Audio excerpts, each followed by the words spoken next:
ఇక పత్రికల్లో వచ్చిన ప్రధాన వార్తలను చూద్దాం. ముందుగా నమస్తే తెలంగాణ చూస్తున్నాం. నమస్తే తెలంగాణలో ముష్కర మూక ఇదే దాడులకు సూత్రధారి లష్కరే కమాండర్ సైఫుల్లా కసూరి అంటూ స్పష్టం చేశారు. వాళ్ళకి సంబంధించినటువంటి ఫోటోల్ని తర్వాత కొన్ని ఊహా చిత్రాలను కూడా రిలీజ్ చేశారు.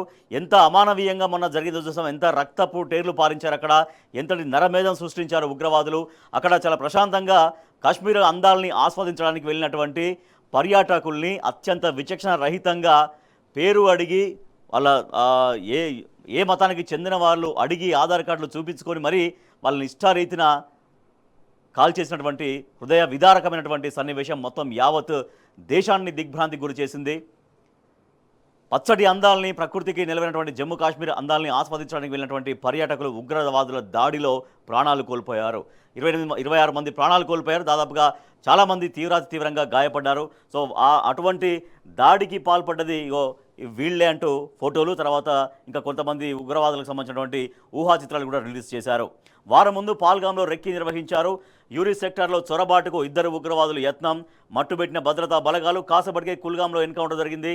టీఆర్ఎఫ్ ఉగ్రవాదిని చుట్టుముట్టిన జవాన్లు. జమ్మూ కాశ్మీర్లోని పాల్గాంలో మంగళవారం పర్యాటకులపైన కాల్పులు జరిపిన ఉగ్రవాదుల ఫోటోలు, ఊహా చిత్రాలని దర్యాప్తు సంస్థలు బుధవారం విడుదల చేశాయి. ఉగ్రవాదుల దాడిలో 26 మంది పర్యాటకులు అసువులు బాయగా 10 తీవ్రంగా గాయపడ్డారు. పాల్గాం దాడిలో పాల్గొన్న ఉగ్రవాదుల్ని ఆసిఫ్ పూజీ, సూలే మాన్షా, అబూతల్హా దర్యాప్తు సంస్థలు గుర్తించాయి. వీరంతా నిషిద్ధ ఉగ్రవాద సంస్థ లష్కరే తోయిబా అనుబంధపు గ్రూప్ అయినటువంటి రెసిస్టెన్స్ ఫ్రంట్ సభ్యులుగా తెలుస్తోంది. అయితే ప్రాణాలని పరంగా పెట్టి పర్యాటకుల్ని కాపాడిన ముస్లిం పోనీ రైడర్, ఉగ్రవాదులకు ఎదురెళ్లి తుపాకీ లాక్కునే యత్నం, ముష్కరుల కాల్పులో ప్రాణాలు కోల్పోయిన సయ్యద్ అనేటువంటి వ్యక్తి ఆయన ప్రాణాలు పణంగా పెట్టి వాళ్ళని కాపాడే ప్రయత్నం చేశారు. కానీ ముష్కరుల కాల్పుల్లో ఆయన కూడా ప్రాణాలు కోల్పోయాడు. పాకిస్తాన్లకు దేశంలో ప్రవేశం నిషేధం. దేశంలోని పాక్ పౌరులు 48 గంటల్లోగా వెళ్లిపోవాలి. భారత్ పాకు సింధు జలాల ఒప్పందం నిలిపివేత. ఇరు దేశాల అటారీ వాఘా సరిహద్దు మూసివేత. భారత్ నుంచి దౌత్య సలహాదారులు బహిష్కరణ. కేంద్ర కేబినెట్ భేటీలో కీలక నిర్ణయాలు. సో ఈ దాడికి కీలకంగా వ్యవహరించినటువంటి సూత్రధారి సైఫుల్లా కసూరి పాల్గాం ఉగ్రదాడి జరిపింది తామేనంటూ నిషిద్ధ లష్కరే తోయిబా అనుబంధ group the resistance front TRF ప్రకటించిన నేపథ్యంలో లష్కరే తోయిబా ముఖ్య నాయకుడు సైఫుల్లా కసూరి ఈ దాడికి సూత్రధారిగా వ్యవహరించినట్టుగా దర్యాప్తు సంస్థలు వెల్లడించాయి. మొత్తం యావత్ దేశం ఒక్కసారిగా ఉలిక్కి పడింది. మొన్న కళ్ళ ముందే, భార్యల ముందే భర్తల్ని ఎట్లా చంపారో మనం చూస్తాం. చాలా హృదయ విదారకమైనటువంటి దృశ్యాలు అక్కడ ఉన్నాయి. కాశ్మీర్ అంటే ఒక పచ్చటి ప్రకృతికి, ప్రకృతి రమణీయతకు ఆలవాలం. సో అక్కడ పర్యాటకులు చాలా రెగ్యులర్గా అక్కడికి వెళ్తుంటారు, అక్కడ ప్రకృతిని ఆస్వాదిస్తుంటారు. అటువంటి చోట చాలా దారుణమైనటువంటి పరిస్థితి చోటు చేసుకుంది. పర్యాటకులకు రక్షణ లేకుండా పోయినటువంటి పరిస్థితి.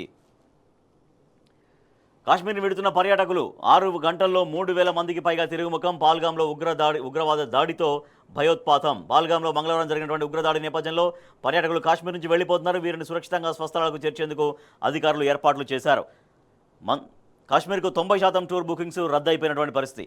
ప్రాణాలని పణంగా పెట్టి ఒక వ్యక్తి పర్యాటకుల్ని కాపాడిన ముస్లిం పోనీ రైడర్ తన ప్రాణాలని అర్పించాడు. 28 ఏళ్ల సయ్యద్ అదిల్ హుస్సేన్ అనేటువంటి స్థానిక పోనీ రైడ్ ఆపరేటర్ సహోదరత్వానికి, సాహసానికి ప్రతీకగా నిలిచిపోయి ఆయన కూడా అమరుడయ్యాడు. వివాహమైన 6 రోజులకే ఉగ్రతూటాలకు బలైపోయిన నేవీ అధికారి. పాకిస్తానీలకు నో ఎంట్రీ. దేశంలోని పాక్ పౌరులు 48 గంటల్లోగా వెళ్లిపోవాలి. సింధు నది జలాల ఒప్పందం నిలిపివేత, అటారీ వాఘా సరిహద్దు మూసివేత, పాల్గాం దాడి నేపథ్యంలో పాకిస్తాన్పై భారత్ చర్యలు. కేంద్ర కేబినెట్ భేటీల నిర్ణయం. భారత్ చాలా తీవ్రంగా రియాక్ట్ అయింది. ఖచ్చితంగా త్వరలోనే గట్టిగా బదులిస్తామంటూ ఉగ్రవాదుల పిరిగిపంద చర్యగా రక్షణ మంత్రి రాజ్నాథ్ సింగ్ హెచ్చరిక జారీ చేశారు. అమాయక పౌరుల్ని పొట్టనబెట్టుకున్న ఉగ్రవాదులకు త్వరలోనే గట్టి బదులిస్తామని రక్షణ శాఖ మంత్రి రాజ్నాథ్ సింగ్ హెచ్చరించారు. కేవలం ఈ దాడికి పాల్పడ్డ వారినే కాకుండా దానికి వ్యూహం పడిన వారిని కూడా వేటాడతామని ఆయన స్పష్టం చేశారు. 3 నిమిషాల పాటు కాల్చారు. పాల్గాంలో జరిగిన ఉగ్రదాడిలో మరణించిన పర్యాటకుల్లో బెంగళూరు నివాసి 41 ఏళ్ల భరత్ భూషణ్ ఒకరు. ఆ సమయంలో ఆయన పక్కనే భార్య సుజాత ఉంది. 3 ఏళ్ల కుమారుడు మాత్రం ప్రాణాలు దక్కించుకున్నారు. మాజీ సాఫ్ట్వేర్ ఉద్యోగి అయిన భరత్ బెంగళూరులోని మతేగర ప్రాంతంలో ఉన్న తన కుటుంబానికి చెందినటువంటి డయాగ్నోస్టిక్ సెంటర్ను చూసుకునేందుకు ఇటీవలే ఉద్యోగానికి రాజీనామా చేశారు. అందరూ కలిసి కుటుంబ సభ్యులతో కలిసి అక్కడికి వెళ్తే భార్య ముందే చంపినటువంటి పరిస్థితి. కాశ్మీర్లోయ షట్ డౌన్. 35 ఏళ్లలో ఇదే తొలిసారి పాల్గాం దాడికి నిరసన. జమ్మూ కాశ్మీర్లోని పాల్గాంలో జరిగిన ఉగ్రదాడిని పార్టీలు, కుల, మత, వర్గ రహితంగా అందరూ తీవ్రంగా ఖండించారు. 35 ఏళ్ల తర్వాత తొలిసారిగా ఉగ్రదాడికి వ్యతిరేకంగా కాశ్మీర్లోయలో బుధవారం బంద్ పాటించారు. లోయ అంతటా పలు చోట్ల శాంతి ప్రదర్శనలు జరిపారు. సో కాశ్మీర్ ఉగ్రదాడిలో 2 ఆంధ్రప్రదేశ్ వాసుల దుర్మరణం. జమ్మూ కాశ్మీర్లోని పాల్గామ్ సమీపంలో బైసరాన్లో జరిగిన ఉగ్రదాడిలో ఏపీకి చెందిన ఇద్దరు దుర్మరణం పాలయ్యారు. మృతులను పొట్టి శ్రీరాములు జిల్లా నెల్లూరు జిల్లా కావలివాసి మధుసూదన్ రావు, విశాఖపట్నంకు చెందిన రిటైర్డ్ బ్యాంకు ఉద్యోగి చంద్రమౌళిగా గుర్తించారు. త్రుటిలో తప్పించుకున్న కేరళ జడ్జీలు, ఎమ్మెల్యేలు ప్రస్తుతం శ్రీనగర్లో వాళ్ళు క్షేమంగా ఉన్నారు. పీఓకేలో 42 లాంచ్ పాడ్స్. జమ్మూ కాశ్మీర్లో 115 మంది పాకిస్తాన్ ఉగ్రవాదులు, నిఘా వర్గాలు వెల్లడి. వాస్తవాదిన రేఖ వెంబడి పాక్ ఆక్రమిత కాశ్మీర్లో 42 ఉగ్ర శిబిరాలు క్రియాశీలకంగా ఉన్నాయని, వీటిలో 110 నుంచి 130 మంది ఉగ్రవాదులు మకాం వేసి ఉన్నారని నిఘా సంస్థలు అంచనా వేశాయి. హిందుత్వ విధానాలే ఈ దాడికి కారణమైనటువంటి విమర్శలు కూడా వస్తున్నాయి. కేంద్రాన్ని నిందించిన వాద్రా హిందువులను గుర్తించి మరీ హతమార్చిన పాల్గామ్ ఉగ్రదాడిపైన సోనియా గాంధీ అల్లుడు వ్యాపారవేత్త రాబర్ట్ వాద్రా బుధవారం వివాదాస్పద వ్యాఖ్యలు చేశారు. భారత్లో తాము బలహీనపడినట్లు ముస్లింలు భావిస్తున్నారని వాద్రా వ్యాఖ్యానించారు. సో ఇట్లా మొన్న జమ్మూ కాశ్మీర్లో జరిగినటువంటి ఈ ఘటన ప్రతి ఒక్కరిని కూడా తీవ్ర దిగ్భ్రాంతికి గురి చేసింది. అక్కడ పచ్చటి అందాలకు నిలవైనటువంటి కాశ్మీర్ని చూడడానికి వెళ్ళి అక్కడ 26 మంది మృత్యువాత పడ్డటువంటి పరిస్థితి. సో అక్కడ ఒక్కసారిగా ఉగ్రవాదులు వచ్చారు. ఎందుకు వచ్చారు, ఏం చేస్తున్నారో తెలిసే లోపే కళ్ళ ముందే సొంత ఆత్మీయుల్ని, ఆప్తుల్ని కోల్పోయినటువంటి హృదయ విదారకమైనటువంటి దృశ్యాలు ప్రతి ఒక్కరిని కూడా కదిలించాయి. సో దీనిపైన భారత్ చాలా తీవ్రంగా రియాక్ట్ అయింది. నిన్న కేబినెట్ భేటీ జరిగింది. సో పాకిస్తాన్లో ఎవరైతే వాళ్ళ పాకిస్తానీలు భారతదేశంలో ఉన్నారో వాళ్ళు 48 అవర్స్లో ఇండియా నుంచి వెళ్ళిపోవాలంటే కూడా ఆదేశాలు కూడా జారీ చేశారు. ఇట్లా మొన్న ప్రశాంతంగా ఉన్నటువంటి జమ్మూ కాశ్మీర్ ఒక్కసారిగా ఉలిక్కిపడినటువంటి పరిస్థితి. జమ్మూ కాశ్మీర్ అంటే ప్రకృతి అందాలకు నిలవు.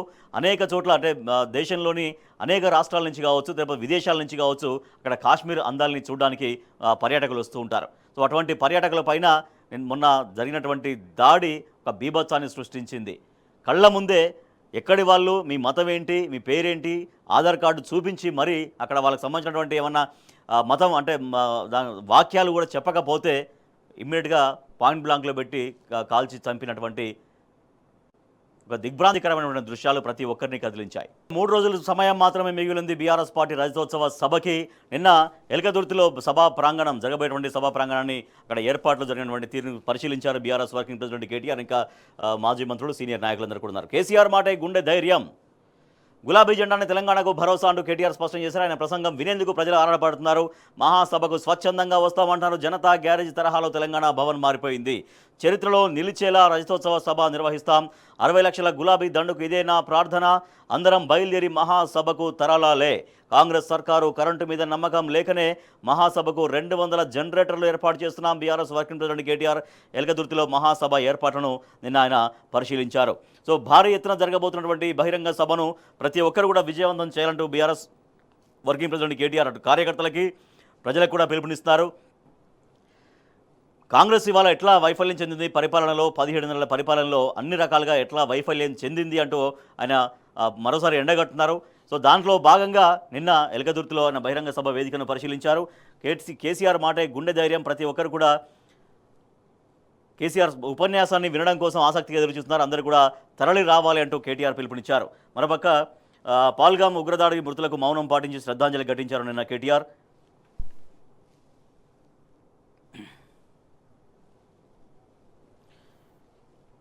కాశ్మీర్లో జరిగిన ఉగ్రవాదుల కాల్పులో మరణించిన వారికి సంతాపం వ్యక్తం చేసిన బీఆర్ఎస్ వర్కింగ్ ప్రెసిడెంట్ కేటీఆర్. శాసన మండలి డిప్యూటీ చైర్మన్ బండా ప్రకాష్, మండలిలో విపక్ష నేత మౌసూనాచారి, మాజీ మంత్రి ఎర్రబెల్లి దయాకర్ రావు, ఎమ్మెల్సీలు పోచంపల్లి శ్రీనివాసరెడ్డి, తక్కెళ్లపల్లి రవీంద్రరావు, ఎమ్మెల్యే పల్లె రాజేశ్వరరెడ్డి, మాజీ ఎమ్మెల్యేలు రెడ్డి నాయకు, చెల్లా ధర్మారెడ్డి, దాసం వినయ్ భాస్కర్, ఉడతల సతీష్ కుమార్, నన్నపల్లి నరేందర్ తదితరులు ఉన్నారు.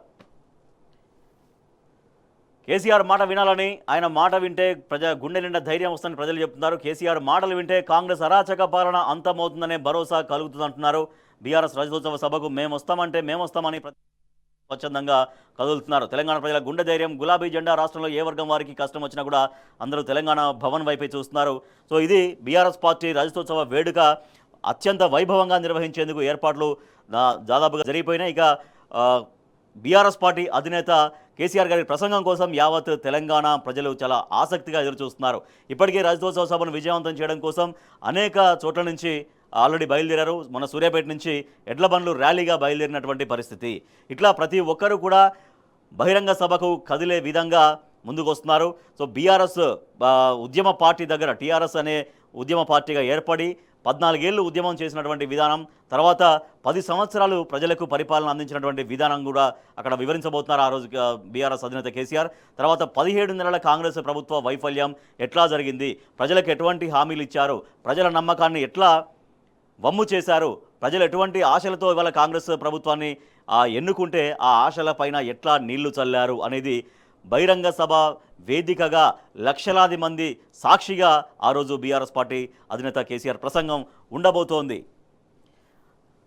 ఏప్రిల్ 27న మొత్తం రాష్ట్రంలోని 12,796 గ్రామ పంచాయతీలు, అన్ని కార్పొరేషన్లు, మున్సిపాలిటీ వార్డులు ఎక్కడెక్కడ గులాబీ జెండాలు ఎగరేసి బయలుదేరాలి. అదే రోజు సాయంత్రం 4:30 కేసీఆర్ మహాసభ ప్రాంగణానికి చేరుకుంటారు. సాయంత్రం 5:30 సమావేశం ప్రారంభమవుతుంది. సమావేశం కంటే ముందుగానే ఇక్కడికి చేరుకోవాలి. ఎడ్ల బండ్లలో వచ్చేవాళ్ళు ట్రాఫిక్ జామ్ చేయకుండా 26న మహాసభ కోదకు చేరుకోవాలని కూడా వాళ్ళకు సూచిస్తున్నారు. ఏ వాహనం దొరికితే ఆ వాహనంలో వచ్చేయండి. ఉమ్మడి వరంగల్ పక్కనే ఉన్న కరీంనగర్ జిల్లా మిత్రులు ఎవరికి వారు ఏ వాహనం అందుబాటులో ఉంటే ఆ వాహనంలో వచ్చేయండి. హుస్నాబాద్, హుజరాబాద్ వాళ్ళు మోటార్ సైకిళ్లపై వచ్చేందుకు ఎవరికి వారు ఏర్పాట్లు చేసుకుంటే ఇట్లా ఏ వాహనం అందుబాటులో ఉంటే ఆ వాహనంతో వేసుకొని కదలి రండి అంటూ కేటీఆర్ పిలుపునిస్తున్నారు. బీఆర్ఎస్ రజతోత్సవ మహాసభ కోసం 20 రోజులుగా వరంగల్ జిల్లా నాయకులు చాలా మంది కష్టపడుతున్నారంటూ కేటీఆర్ అభినందించారు. సోదరులు దాసే వినయ్ భాస్కర్, పెద్ద శివసేన రెడ్డి, పోచంపల్లి శ్రీనివాసరెడ్డి, గాదరి బాలమల్లు ఇట్లందరినీ అంటే స్థానిక మాజీ ఎమ్మెల్యే సతీష్ కుమార్ పూర్తిస్థాయిలో నిమగ్నమై ఏర్పాట్లు పర్యవేక్షిస్తున్నారు. ఎర్రబెల్లి దయాకర్ రావు, రాజయ్య, సత్యవతి రాథోడు, రెడ్డి నాయక్, కవిత, ఎమ్మెల్యే పల్ల రాజేశ్వరరెడ్డి, ఎంపీ వద్దిరాజు రవిచంద్ర, ఎమ్మెల్సీ రవీంద్రరావు అందరూ వారి నియోజకవర్గాల నుంచి ప్రజలు పెద్ద ఎత్తున తరలి వచ్చేందుకు ఏర్పాట్లు చేస్తున్నారంటూ కేటీఆర్ కొనియాడారు. సో ఇప్పటికే సభా ప్రాంగణం మొత్తం, సభా వేదిక మొత్తం గులాబీమయం అవుతున్నటువంటి పరిస్థితి. ఆల్మోస్ట్గా ఎండింగ్కి వచ్చిన ఏర్పాట్లు అనేటివి ఇంకా కేవలం 3 డేస్ మాత్రమే మిగిలి ఉంది ఆ భారీ బహిరంగ సభకు. మనం చూడొచ్చు ఇక్కడ విశాలమైనటువంటి సభా ప్రాంగణం మనకు ఫోటోగ్రాఫ్లో మనం చూస్తున్నాం, డ్రోన్ షాట్ మనం చూస్తున్నాం. ఎలుగెత్తి చాటిలా ఎలుగెత్తి సభ ఉండబోతోంది. కుంభమేళ తరహాలో రజతోత్సవం దేశంలోని చారిత్రాత్మకం కాబోతోంది. కాంగ్రెస్ బీజేపీ రెండూ ఒకటే.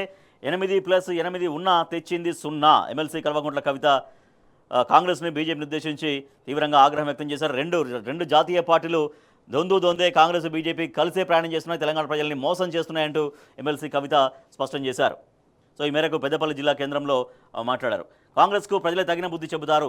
మాజీ మంత్రి ఎర్రబెల్లి దయాకర్ రావు, బీఆర్ఎస్లో చేరిన కాంగ్రెస్, బీజేపీ, సిపిఐ నాయకులు ఆయన సమక్షంలో కాంగ్రెస్ నుంచి, బీజేపీ నుంచి, సిపిఐ నుంచి నాయకులు బీఆర్ఎస్ పార్టీలో జాయిన్ అయ్యారు. సభను విజయవంతం చేయాలంటూ పట్నం నరేందర్ రెడ్డి మాజీ ఎమ్మెల్యే పిలుపునిచ్చారు. 30 గంటల్లో 60 కిలోమీటర్లు ఎలకదుర్తి సభకు సాగుతున్న ఎడ్లబండ్ల యాత్ర కోలాటాలతో ఊరూరాపూర్వ స్వాగతాలు లభిస్తున్నాయి. దంతలపల్లిలో స్వాగతం పలికిన మాజీ మంత్రి సత్యవతి రాథోడ్ మహాసభకు తీసుకెళ్లండి, కేసీఆర్కు సామాన్యుడు లేక, ఇట్లా మహాసభకు మేము వస్తామంటూ మేము కూడా వస్తానంటూ కేసీఆర్ని ఉద్దేశించి కేసీఆర్కి అడ్రస్ చేస్తూ సామాన్యుడు లేఖ రాశారు. కేసీఆర్తోనే ప్రజలకు సంక్షేమ ఫలాలు రజతోత్సవ ప్రచారంలో ఎమ్మెల్యే లక్ష్మారెడ్డి. ఆర్టీసీ కార్మికులారా సభకు కదలండి. ఉమ్మడి రాష్ట్రంలో కష్టాలు ఉన్న ఆర్టీసీని ఆదుకున్నది కేసీఆరే. ఆర్టీసీ చరిత్రలోనే 44% ఫిట్మెంట్ ఇచ్చిన ఘనత ఆయనదే. బూటగపు మాటలతోనే పబ్బం గడుపుతున్న కాంగ్రెస్ సర్కార్ అంటూ టీఎంయూ వైస్ చైర్మన్, ఆర్టీసీ జేఏసీ నాయకుడు థామస్ రెడ్డి. కాంగ్రెస్ ప్రభుత్వం అనేక హామీలు ఇచ్చింది, కానీ హామీలు ఒక్కటి కూడా అమలు చేయలేదు, అమలు నిలబెట్టుకోలేదు. గతంలో ఆర్టీసీ సంక్షేమం అనేది బీఆర్ఎస్ ప్రభుత్వ హయాంలోనే ఆర్టీసీ సంక్షేమం బాగా ఉంది. నాడు ముఖ్యమంత్రి కేసీఆర్ ఆర్టీసీ కార్మికుల కోసం అనేక ప్రోత్సాహకాలు అందించారు. సో దాంట్లో భాగంగానే దేశంలోనే ఎక్కడ లేని విధంగా 44%, దేశం మీన్స్ అంటే ఆర్టీసీ చరిత్రలోనే ఎక్కడా లేని విధంగా 44% ఫిట్మెంట్ ఇచ్చినటువంటి విషయాన్ని ఆయన ఆర్టీసీ కార్మికులందరికీ కూడా గుర్తు చేస్తూ నాడు బీఆర్ఎస్ ప్రభుత్వ హయాంలోనే ఆర్టీసీ కార్మికులకు న్యాయం జరిగింది. కాంగ్రెస్ ప్రభుత్వం కేవలం మాటలు చెప్తూ కాలయాపన చేస్తోంది, ఆర్టీసీ కార్మికుల్ని నట్టేట ముంచింది, నిలువున ముంచిందంటూ థామస్ రెడ్డి ఆగ్రహం వ్యక్తం చేస్తూ ఆర్టీసీ కార్మికులందరూ కూడా బీఆర్ఎస్ పార్టీ రజతోత్సవ సభకు కదలి రండి అంటూ కూడా ఆయన పిలుపునిచ్చారు.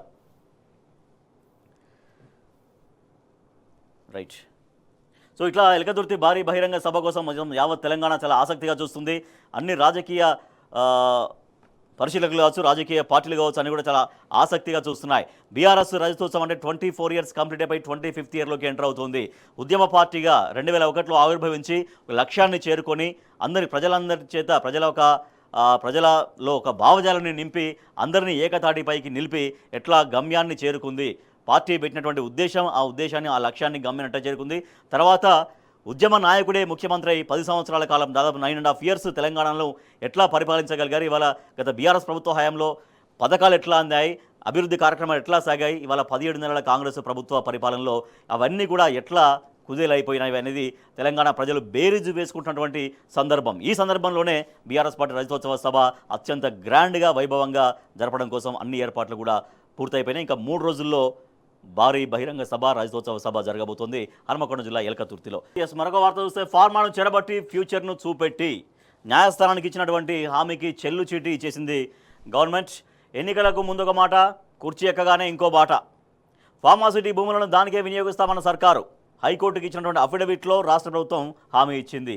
ఆ భూముల్లోనే ఫ్యూచర్ సిటీకి కేబినెట్ ఆమోదం తెలిపింది. సాగర్ శ్రీశైలం హైవేల మధ్య 4 సిటీకి మాస్టర్ ప్లాన్. దీని పరిధిలోనే 19,333 ఎకరాల ఫార్మా భూములున్నాయి. ఫ్యూచర్ సిటీలోనే కంపెనీలకు భూ కేటాయింపులు. 17 నెలలుగా ఒక్క ఎకరాన్ని కూడా సేకరించని ప్రభుత్వం. కొత్త సిటీలకు కంపెనీలకు భూమి ఎక్కడి నుంచి తెస్తారు? సాక్షాత్తు హైకోర్టుకే రాష్ట్ర సర్కారు తప్పుడు సమాచారం ఇస్తుంది. సో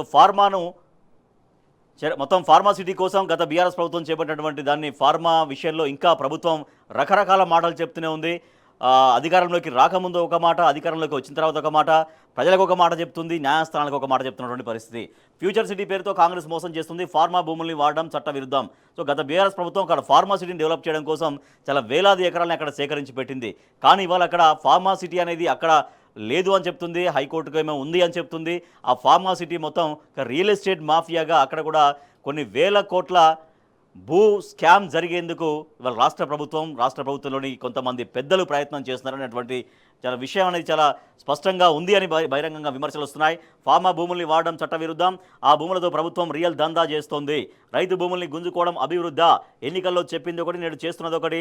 రేవంత్ రెడ్డి సర్కారు పైన జాతీయ సంఘాల ప్రతినిధులు, నిధి నిర్ధారణ కమిటీ సభ్యులు ఫైర్ అవుతున్నారు. ఫార్మా రైతులతో మాట్లాడిన పర్యావరణవేత్తలు, ఫెన్సింగ్ వేసిన రైతుల భూముల పరిశీలన. ఫార్మా గ్రామాల్లో పర్యటించి వివరాలు తెలుసుకున్నటువంటి జాతీయ సంఘాల నాయకులను. దీంట్లో ప్రొఫెసర్ హరగోపాల్ కూడా మనకు ఫోటోలో కనిపిస్తూ ఉన్నారు. కేసీఆర్ ప్రభుత్వంలో ఫార్మా సిటీ భూముల్ని అందుకోసమే వినియోగిస్తాం, ఫార్మా సిటీ రద్దు చేస్తామని ఎలాంటి ఆదేశాలు ఇవ్వలేదు. రైతులు కేవలం వార్తాపత్రికల్లో వచ్చిన కథనాల ఆధారంగా ఫార్మా సిటీ రద్దు అయినట్టుగా చెబుతున్నారు.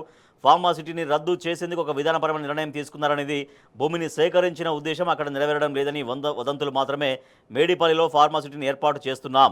నిరుడు రాష్ట్ర ప్రభుత్వం తరపున రెవెన్యూ శాఖ ముఖ్య కార్యదర్శి హోదాలో నవీన్ మిట్టల్ రాష్ట్ర అత్యున్నత న్యాయస్థానానికి ఇచ్చినటువంటి అఫిడవిట్ సారాంశం ఇది.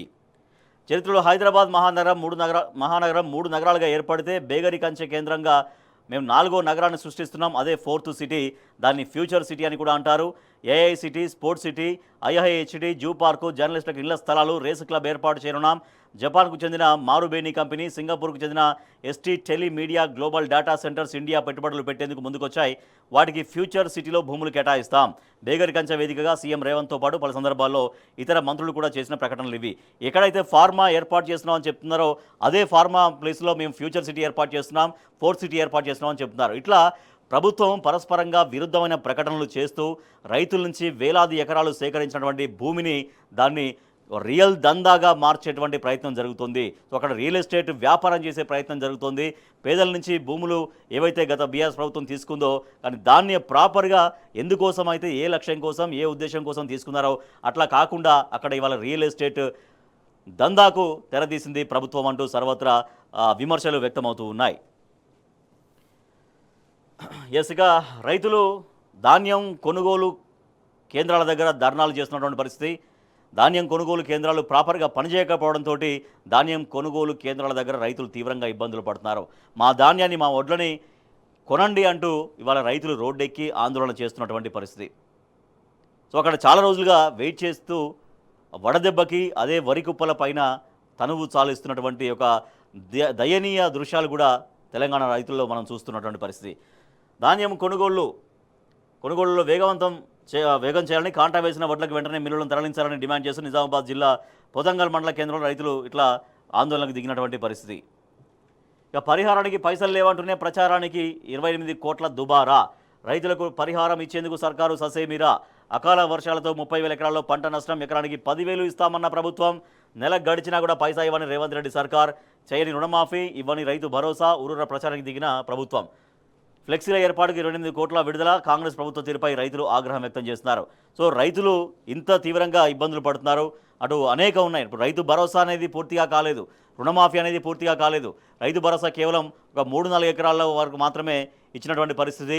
అది కూడా ప్రతి ఒక్క రైతుకు అందిందా అంటే అందలేదు. సో కొన్ని పైన ఎన్ని గుంటలు ఉంటే కొన్ని ఆ గుంటలు వాటికి అమౌంట్ పడకపోవడం ఇట్లా రకరకాల ఇబ్బందులు ఉన్నాయి. కానీ రైతు భరోసా వేసేసామని చెప్పడం కావచ్చు. మొన్న మళ్ళీ మంత్రి తుమ్మల నాగేశ్వరరావు ఏం చెప్తున్నారు, అనుకున్న సమయానికి మేము రైతు భరోసా ఇవ్వలేకపోయాము, మమ్మల్ని మన్నించండి, కుటుంబంలో అనేక సమస్యలు ఉంటాయి కదా, అట్నే రాష్ట్ర ప్రభుత్వం దగ్గర అనేక సమస్యలు ఉన్నాయి అంటూ ఇవాళ మళ్ళీ సమస్యల్ని రైతుల ముందు పెట్టి మళ్ళీ మాట తప్పినటువంటి పరిస్థితి. సో అట్లా రుణమాఫీ విషయంలో కూడా చేయాల్సినటువంటి రుణమాఫీ ఇంకా చాలా మిగిలిన పరిస్థితి. కానీ ఆల్రెడీ బాగా చేసేసామంటూ రైతు భరోసా విషయంలో కావచ్చు, రుణమాఫీ విషయంలో కావచ్చు, దాదాపుగా 28 కోట్లు ఫ్లెక్సీల ఏర్పాటు కోసం అంటే ప్రచారం కోసం 28 crores రాష్ట్ర ప్రభుత్వం విడుదల చేసినటువంటి పరిస్థితి. ఎకరానికి 10,000 ఇస్తామన్న ప్రభుత్వం నెల గడిచినా కూడా పైసా కూడా ఇవ్వలేదు. కానీ పరిహారానికి పైసలు లేవంటున్నాయి. పరిహారానికి రైతులకు ఇవ్వడానికి మాత్రం పైసలు రావట్లేవు. కానీ చేయనటువంటి పథకాల గొప్పలు చెప్పుకోవడం కోసం మాత్రం మొత్తం కోటాను కోట్లు వృధా చేస్తోంది ప్రభుత్వం అంటూ రైతులు తీవ్రంగా ఆగ్రహం వ్యక్తం చేస్తూ ఉన్నారు. ఇక పెట్టుబడుల విషయం తీసుకుంటే రాష్ట్ర ప్రభుత్వం పెట్టుబడులు తీసుకొస్తున్నామని చెప్తున్నటువంటి వాటిని ఒకసారి మనం చూద్దాం. పట్టాలెక్కని పెట్టుబడులు, ఒక్క ఒప్పందం కూడా కార్యరూపం దాల్చలేదు. ఒప్పందాల విలువ 2 లక్షల కోట్లకు పైమాటే. ప్రభుత్వ ప్రకటనలేమో ఘనం, ఫలితాలు మాత్రం శూన్యం. ఆచరణలో విఫలమంటూ సర్వత్రా విమర్శలు వస్తున్నాయి. సో కొన్ని ముఖ్యమైన ఒప్పందాల పురోగతి మనం చూస్తే, సో ఇవన్నీ అంటే ఇన్ని కోట్ల పెట్టుబడులు తీసుకొచ్చాం, ఆ మాటకు వస్తే 2 లక్షల కోట్లకు పైగా కాంగ్రెస్ ప్రభుత్వం వచ్చిన తర్వాత జరిగినటువంటి ఒప్పందాలు అని చెప్తుంది ప్రభుత్వం. కానీ ఏమైనా ఉన్నాయా అంటే కేవలం పేపర్ల మీద ఒప్పందాలకు పేపర్ మీద మాత్రమే ఉన్నాయి. కానీ ఎక్కడంటే ఒకటి ప్రస్తుత స్థితి విస్తరణ పురోగతి లేదు ఇట్లా ఏవి కూడా పురోగతి లేనటువంటి పరిస్థితి. సో ఇది రాష్ట్ర ప్రభుత్వం చెప్తున్నటువంటి పెట్టుబడుల ముచ్చట. ఇక తాగునీటికి కటకటే, డెడ్ స్టోరేజీకి చేరువలో ప్రాజెక్టులు, మిషన్ భగీరథతో అనుసంధానమైన పలు రిజర్వాయర్లది కూడా అదే దుస్థితి. 5 జిల్లాలకు తాగునీళ్లు అందించే పాలేరు జలాశయం పరిస్థితి మరీ దారుణంగా ఉంది. కలవరబెడుతున్న మంచినీటి సమస్య, ముందస్తు జాగ్రత్తలు పట్టినటువంటి సర్కారు. ఇట్లా సాగునీటే కాదు, వాళ్ళ తాగునీటి విషయంలో కూడా ప్రజలు తీవ్రంగా ఇబ్బందులు పడుతున్నటువంటి పరిస్థితి. ఇక తెలంగాణ టుడేలో India vows to strike back అంటూ మొన్న జరిగినటువంటి ఉగ్రదాడికి సంబంధించినటువంటి ఒక విషాదకరమైనటువంటి ఫోటోగ్రాఫ్స్ మనం చూస్తున్నాం. వాళ్ళు కుటుంబ సభ్యుల్ని కోల్పోయి రోధిస్తున్నారు. టెర్రరిస్ట్ ట్రైన్డ్ ఇన్ పాకిస్తాన్ అంటూ ఉగ్రవాదులకు సంబంధించినటువంటి ఊహా చిత్రాలు కూడా రిలీజ్ చేశారు. People eager to listen to KCR says KTR. నిన్న ఎలకదుర్తి సభ ప్రాంగణాన్ని పరిశీలించారు BRS working president KTR. TV పత్రికల్లో వచ్చినటువంటి ప్రధాన వార్తలు.